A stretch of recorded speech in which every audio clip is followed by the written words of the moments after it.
I love this so much because I haven't been using sponges for quite some time. It never really spoke to me because I'm a believer of hygiene in general.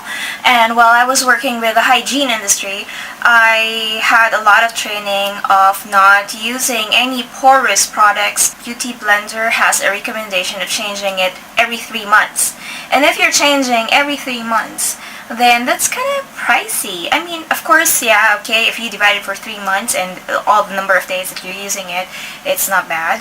But when you purchase a brush and it's almost like its entire lifetime is more than 3 months, and you can wash it off, you can clean it perfectly, I think that's a more reasonable purchase. You know, I just don't want to discount sponges right away, because something that you haven't tried is something that you cannot just say that you don't like, because that's unfair.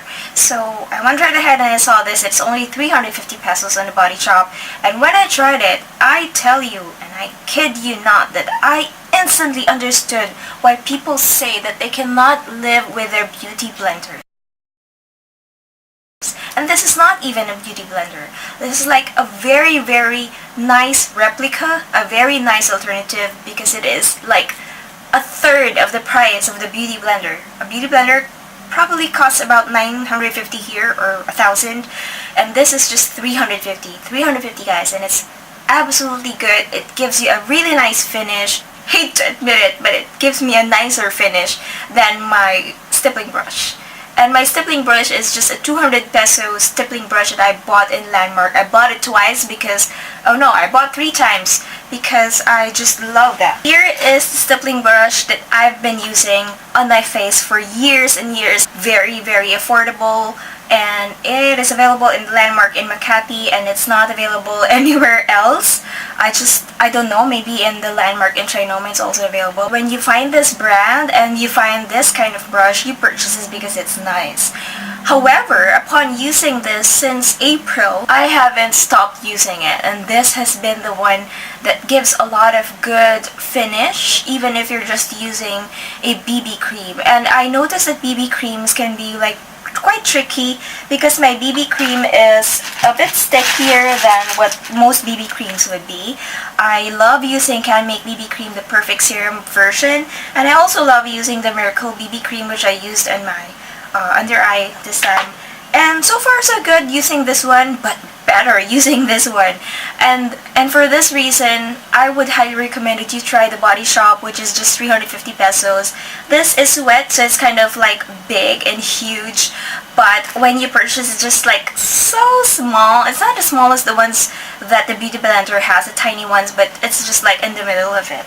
So I also have other alternatives that I bought from Miniso, and there's a lot of things going on with the Miniso, Mumuso, and all those things.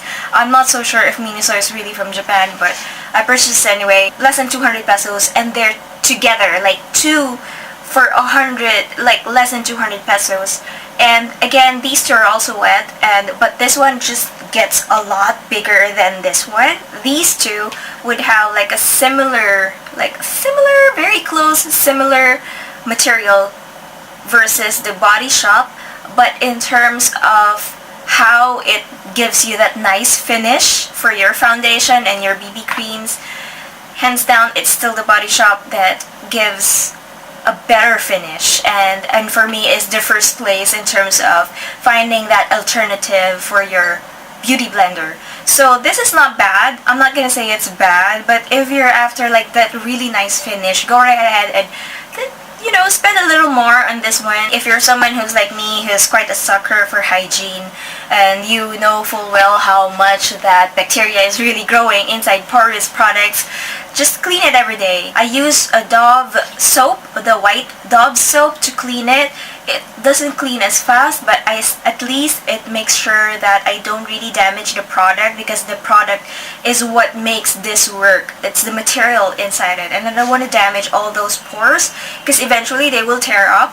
So I don't want to damage it, I don't want to make it brittle. Just tend to clean it the next day when I'm gonna use it, before I'm gonna use it. It's an additional effort, but the finish is just so nice, and it's just a lot faster, and it's like boom, boom, boom, boom, boom, boom, boom, done.